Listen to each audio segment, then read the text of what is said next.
السلام علیکم۔ آپ کے اپنے چینل ناولز لائبریری میں آپ سب کا تہ دل سے خوش آمدید کرتی ہوں۔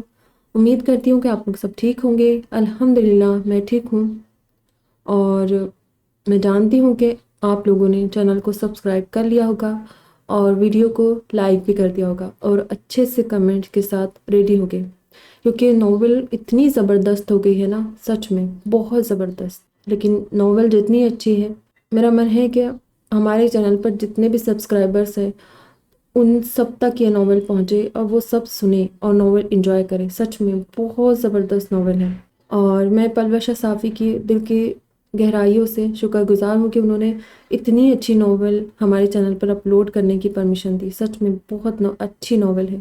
ہماری ناول کا نام ہے لا حاصل خواب، رائٹر پلوشہ صافی، قسط نمبر 15۔ اس روز زمروش اسے ساتھ لیے شاپنگ کے بہانے سے نکلی۔ ہم کہاں جا رہے؟ مہابیر نے مارکیٹ پیچھے رہ جانے پر سوال کیا۔ قبیلے کے لوگوں سے ملنے، اس نے سامنے دیکھتے ہوئے اعتراف کیا۔ کیوں؟ مہابیر نے ایک دم گردن اس کے سمت موڑی۔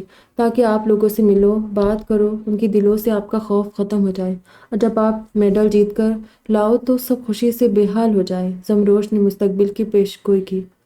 نہیں ملنا۔ مہابیر مضطرب ہوتا رخ پھیر گیا۔ مہابیر، ابھی لوگوں سے نہیں ملو گے، ان سے بات نہیں کرو گے تو اسپورٹس فیسٹیول میں یا اولمپکس میں لاکھوں لوگوں کا سامنا کیسے کرو گے؟ آپ کو ابھی سے لوگوں سے ڈیل کرنا سیکھنا ہوگا، زمروش نے استحکام سے سمجھایا۔ مہابیر منہ بنائے سرد سانس خارج کرتے رہ گیا۔ کچھ مسافت کر کے کار ہجرے کے سامنے رکی۔ شکور اور بہادر کاکا کی مدد سے زمروش پہلے سے قبیلے کے لوگوں کو وہاں اکٹھا کر چکی تھی۔ قبیلے کے سارے بڑے بزرگ، جوان، بچے، مرد، عورت ٹینٹ کے نیچے دری پر بیٹھے چیمگوئیوں میں مصروف تھے۔ سبھی پریشان حال نظر آئے۔ مہابیر کار سے اتر کر اتنے لوگوں کو دیکھ کر قدرے پریشان ہو گیا۔ زمروش کا ہاتھ پکڑ کر سر جھکائے ہجوم کو نظر انداز کر کے جلتا اسٹیج تک آیا۔ مہابیر، ریلیکس، یہ سب آپ سے ملنے آئے ہیں، ان کی طرف دیکھو، ان سے بات کرو۔ زمروش اس کا اضطراب کم کرنے کی کوشش کرنے لگی تھی۔ مہابیر نے ہمت کر کے سر اٹھا کر ایک نظر ان خوفزدہ چہروں پر ڈالی۔ یہ مجھ سے ملنے نہیں، مجھ سے ڈرتے ہیں، اس لیے یہاں آئے ہیں۔ مہابیر نے ہاتھ بڑھا کر سامنے بیٹھے ہجوم کی سمت اشارہ کیا۔ اس کے جملے پر زمروش نے ایک مرتبہ پھر ان سب پر نظر ڈالی تو واقعی قبیلے کے لوگ خوف و ہراس میں بیٹھے مہابیر کو دیکھ رہے تھے۔ میں ان سے کیا بات کروں؟ دیکھو ان کو، ان کے چہرے کو، کوئی ڈر کر دیکھ رہا ہے تو کوئی نفرت سے، اور کوئی بدلہ لینے کے لیے۔ مہابیر کی آواز درد بھری ہو گئی۔ زمروش اداس ہو گئی تھی۔ مہابیر نے ہجوم میں سے ایک نوجوان مرد کو بلایا۔ شامر صاحب کے کارڈ اسے اٹھا کر مہابیر کے سامنے لے آئے۔ نہیں نواب صاحب، میں نے کچھ نہیں کیا، میرے پاس تو زمین جائیداد بھی نہیں، میں تو دہاڑی کرنے والا مزدور ہوں، معاف کر دو۔ جوان ہاتھ جوڑے روتے ہوئے مہابیر کے پیروں میں گر پڑا۔ اسے دیکھتے نیچے بیٹھے لوگوں میں کھلبلی مچ گئی، وہ بھگدڑ کرنے اٹھنے لگے، لیکن مقامی گارڈز اور پولیس نے انہیں خاموشی سے بیٹھائے رکھا۔ مہابیر نے افسردگی سے دوسری سمت رک کر کے سر پکڑ لیا۔ زمروش اٹھی اور بہادر کاکا سے مائک لے کر لوگوں سے مخاطب ہوئی۔ میری بات سنیے، مہابیر اب بدل گئے ہیں، آپ سب کو ان سے ڈرنے کی ضرورت نہیں ہے، وہ اب کسی کو نہیں ماریں گے۔ اس نے لوگوں کو سمجھانا شروع کیا۔ اس کے دعوت نامے پر اختر صاحب بھی چہرے پر کپڑا اوڑھے شہریوں کے مابین بیٹھے حالات مشاہدہ کر رہے تھے، بلکہ اب اپنی تلوار زنی کا استعمال اچھے کام کے لیے کریں گے، تلوار زنی کے کھیل میں حصہ لیں گے اور سونے کا تمغہ جیت کر لائیں گے۔ وہ لوگوں کا نظریہ بدلنے لگی تھی۔ مہابیر ساکت کھڑے اسے دیکھنے لگا۔ سونے کے تمغے کے ساتھ ساتھ اور بھی انعامات ملیں گے، ہمارا خضدار مشہور ہو جائے گا، بلوچستان کے لیے ترقی کا باعث بنے گا۔ غریب عوام کو نئے خواب دکھانے میں کامیاب ہو رہی تھی۔ سب اسے خاموشی سے سن رہے تھے۔ بابا اسے بنا پلک جھپکائے ہوئے دیکھتے رہے۔ سیاسی گھرانے کی بہو تھی، تقریر کرنا سیکھ گئی تھی۔ اس نیک کام میں آپ سب کی بھی مدد چاہیے، اس نے التجائی انداز میں کہا۔ سب میں فکر مند نظروں کا تبادلہ ہوا۔ آپ کو بس مہابیر کے بارے میں اپنا نظریہ بدلنا پڑے گا، ہمیں سپورٹ کرنا پڑے گا۔ کیا آپ سب ہمارے شہر کی کامیابی میں ساتھ دیں گے؟ اس نے سوالی نظروں سے سب کو دیکھا۔ عوام خاموش بیٹھی رہی۔ میں دوں گا ساتھ، سب سے پہلے اختر صاحب نے ہاتھ کھڑا کیا۔ ان کی آواز پر زمروش چونک گئی۔ اس نے خوش ہوتے بابا کو دیکھا تھا۔ میں بھی ساتھ ہوں، دوسری آواز پر تو زمروش کے ساتھ ساتھ اختر صاحب نے بھی گردن اوپر کر کے دیکھا تھا۔ وہ آواز ارباز کی تھی۔ اس کی پیروی کرتے عورتوں کی قطار میں بیٹھی اماں اور زمروش کی بھابھی بھی ہاتھ بلند کرنے میں پیچھے نہ رہی۔ ایک کے بعد ایک کر کے ہاتھ اٹھنے لگے۔ زمروش کی آنکھوں میں خوشی سے نمی اتر آئی۔ اتنے ہاتھ اٹھتے دیکھ کر مہابیر حیرت زدہ ہو کر ان لوگوں کو دیکھنے لگا۔ ہم سب یوں ہی ساتھ ہو تو بہت جلد یہاں کے مسئلے ختم ہو جائیں گے۔ زمروش نے حوصلہ افزائی کرتے مائک مہابیر کی سمت بڑھایا۔ مائک اپنے آگے کر کے سب کو دیکھتا رہا۔ اس کے گویا ہونے کے انتظار میں لوگ خاموش ہو گئے۔ تھینک یو، محض اتنا ہی کہہ سکا۔ بھائی کھیل میں کیا کرو گے؟ کچھ کر کے دکھاؤ۔ ایک ٹین ایج لڑکے نے اٹھ کر فرمائش کی۔ ہاں ہاں کچھ کر کے دکھاؤ، ہاں کر کے دکھاؤ۔ اس کے پیچھے باقیوں کے بھی نعرے بلند ہو گئے۔ مہابیر خوشی سے ٹہک اٹھا اور تلوار نکال کر کرتب دکھانے لگا۔ سبھی لوگ دل تھامے محظوظ ہوتے دیکھنے لگے۔ آخر کرتب میں اس نے بہادر کاکا کو بیچ میں کھڑا کیا اور اس کے پگڑی پر سیب رکھا۔ مہابیر بابا، میں آپ کا وفادار ہوں، بچپن سے پالا ہے آپ کو، میری گردن کٹ جائے گی، رحم کرو۔ بہادر کاکا کانپنے لگا۔ ہاں ہاں کاکا، کچھ نہیں ہوتا، بس دیکھتے جاؤ۔ مہابیر ہنستا ہوا پیچھے گیا اور آگے آتے گھوم کر پگڑی پر رکھے سیب کو 2 ٹکڑوں میں تقسیم کر دیا۔ زمروش اس کرتب کی روادار نہیں تھی، لیکن اسے یہ کرتب بھی اتنے اچھے سے کرتے دیکھ کر خوشی سے اچھل پڑی۔ فضا میں تالیاں گونج اٹھی۔ بچے، بوڑھے، مرد و زن سب اسے سراہتے صدائیں دینے لگے۔ مہابیر نے سر کو خم دے کر ان کی تعریف وصول کی۔ اسی تالیوں کے بیچ نواب صاحب چلتے ہوئے ان کے پاس آئے۔ نواب صاحب کو دیکھ کر قبیلے کے لوگ متذبذب ہوتے خاموش ہو گئے تھے۔ مہابیر کا حوصلہ بڑھانے، اسے لوگوں کے مابین تلوار زنی کرنے کی ہمت دلانے کے لیے یہ چھوٹی سی کوشش تھی۔ زمروش نے ان کے ہجرے میں شور رکھنے پر وضاحت دی۔ آغا صاحب سر کو خم دے کر مسکرائے اور مہابیر کا شانہ تھپ تھپایا۔ مہابیر کی خوشی کا ٹھکانہ نہیں تھا۔ آخر اس کا لا حاصل خواب حاصل ہونے جا رہا تھا۔ فینسنگ کی کوچنگ کلاسز کوئٹہ میں ہونا تھی۔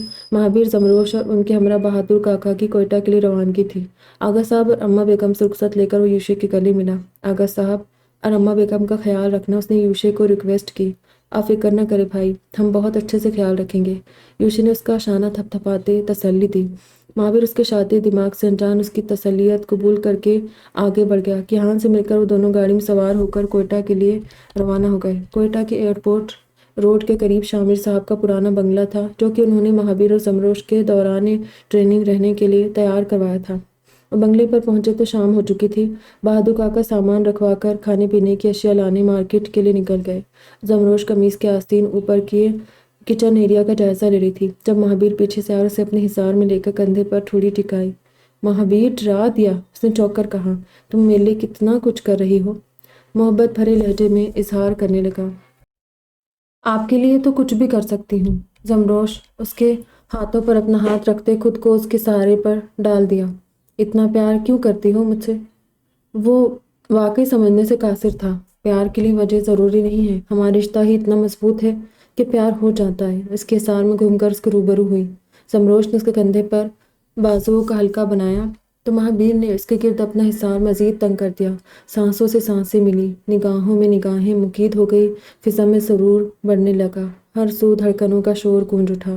اسی اس نمے گیٹ کی بیل بجی۔ زمروش اس سے الگ ہو گئی، پر مہابیر نے جانے نہیں دیا۔ جائیں، گیٹ کھولے، بہادر کاکا ہوں گے۔ اس نے اس کے بازو پر زور دے کر حصار کھولنا چاہا۔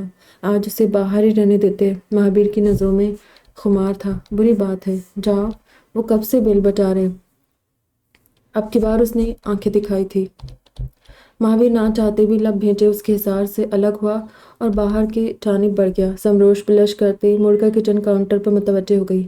آپ آج کہیں گم نہیں ہو سکتے؟ مہابیر نے گیٹ کھول کر منہ بسوڑتے کیا۔ جی کیا؟ بہادر کاکا حیران ہوا۔ اسے مہابیر کی بات سمجھ نہ آئی۔ وہ ایک ہاتھ میں بریانی اور کڑھائی کے پیکٹ اور دوسرے میں پانی کی بوتل لیے اندر داخل ہوتے رک گیا۔ جی کچھ نہیں، آئیے جناب۔ مہابیر نے زبردستی مسکرا کر سر جھٹکا۔ بہادر کاکا اب بھی پریشان تھے۔ وہ حیرت بھرے انداز میں کچن کے سمت آ گئے۔ بی بی، یہ مہابیر کاکا کو اچانک کیا ہو گیا؟ پتہ نہیں کیا بول رہے، سمجھ ہی نہیں آئی۔ بہادر کاکا نے پلاسٹک بیگ سے پیکٹ نکالتے ہوئے حیرانگی ظاہر کی۔ کچھ نہیں، وہ بس آپ کو تنگ کر رہے۔ زمروش ہنس کر بولی۔ بہادر کاکا نے شانے اچکا دیے اور اپنے کام میں لگ گئے۔ وہیں مہابیر زمروش کو اس کی بات نہ ماننے پر خفگی سے گھور رہا تھا۔ کھانا کھانے کے دوران خاموشی رہی۔ مہابیر چند بائٹس کھا کر کمرے میں آ گیا تھا۔ چند منٹ بعد زمروش دودھ اور وٹامن کی ٹیبلٹ لیے اندر آئی۔ چلو اب اچھے ہسبینڈ کی طرح میڈیسن لو اور سو جاؤ، کل صبح جلدی اٹھنا ہے نا۔ اسپورٹس